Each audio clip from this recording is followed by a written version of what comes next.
Hi guys, welcome to GNK கப்பி சொல்லிட்டு கப்பி ஃபார்ம் திரும்ப ஸ்டார்ட் பண்ண போகிற சீரிஸில் டே 24. இந்த வீடியோவில் நம்ம என்ன பார்க்க போகிறோம் பார்த்தீங்கன்னா, லாஸ்ட் 20 நாளைக்கு முன்னாடிலேருந்தே பார்த்தீங்கன்னா நம்ம மொய்னா கல்ச்சர் ரெடி பண்ணிட்டோம். ஸோ மொய்னா கல்ச்சர் ஃபஸ்ட்டு எனக்கு கொஞ்சம் கஷ்டமாக தான் இருந்துச்சு.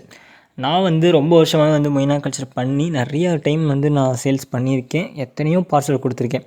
அதெல்லாம் பார்த்திங்கன்னா என்கிட்ட ஃபைல் கணக்கில் கட்டுக்கட்டாக அந்த எஸ்டி கொரியர் இது இருக்குது, பில் இருக்குது. ஸோ அதெல்லாம் கூட நான் இன்னொரு வீடியோவில் காமிக்கிறேன் அது எப்படின்னு. என்னையை பொறுத்த வரைக்கும் மொய்னா கல்ச்சர் ரொம்ப ஈஸியாக இருக்கும். நான் எந்த அளவுக்கு ஈஸின்னு சொல்கிறேன்னு பார்த்தீங்கன்னா, நான் லாஸ்ட் ஒரு 1.5 வருஷத்துக்கு முன்னாடி கோயம்புத்தூருக்கு கரூர்லேருந்து நான் கிளம்புறேன். ஸோ அப்போல்லாம் பார்த்தீங்கன்னா மீன்லாம் எதுவும் கொண்டு போகல, வெறும் மொய்னாவோடு நான் கோயம்புத்தூருக்கு போனேன் அந்த டைமில். ஸோ அப்போலேருந்து ஒரே ஒரு ட்ரிப்பு தான் நான் இங்கேருந்து கொண்டு போனேன். அதுக்கப்புறம் நடுவில் நான் எங்கேயுமே வாங்கினதில்லை.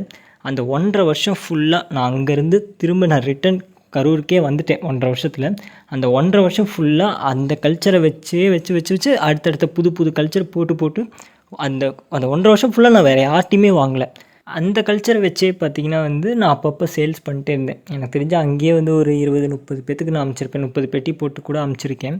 அந்த 1.5 வருஷம் ஃபுல்லாக பார்த்திங்கன்னா அந்த கல்ச்சரை நான் க்ராஷ் ஆக்கவே விடாமல் அவ்வளோ மெயின்டைன் பண்ணி கொண்டு வந்தேன். திரும்ப ரிட்டன் வரப்போப்போ எல்லா பெட்டி படிக்கெல்லாம் எடுத்துகிட்டு கரூருக்கு வரப்போப்போ ஒரு பேக்கெட் மொய்னாவோடு நான் ரிட்டன் வரேன் கரூருக்கு. ஒரே நாளில் கல்ச்சர் போட்டு அடுத்த நாள் எங்கள் அப்பா பார்த்திங்கன்னா கீழே ஊற்றி விட்டார். அந்த மொய்னா ஆடை கட்டுதுன்னு சொல்லி வாடை அடிக்குது அப்படின்னு சொல்லி டப்புன்னு கீழே ஊற்றி விட்டார். எனக்கு மனசே கேட்கல.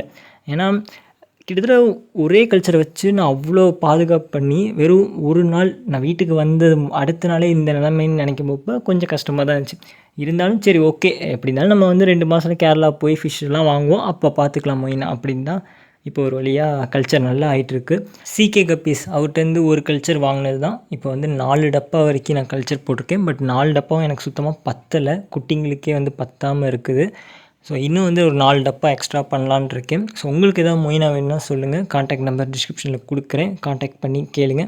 ஷிப்பிங் பாசிபிள் தான், ஆல் ஓவர் தமிழ்நாடு, பாண்டிச்சேரி, அதுக்கப்புறம் ஆந்திரா, கர்நாடகா, கேரளா ஷிப்பிங் பாசிபிள் தான், வாங்கிக்கலாம். ஓகே, வீடியோ பிடிச்சிருந்தா லைக் பண்ணிடுங்க. மறக்காமல் ஜிஎன்கே கப்பி சொல்லிட்டு ஃபாலோ பண்ணிக்கோங்க. பாய்.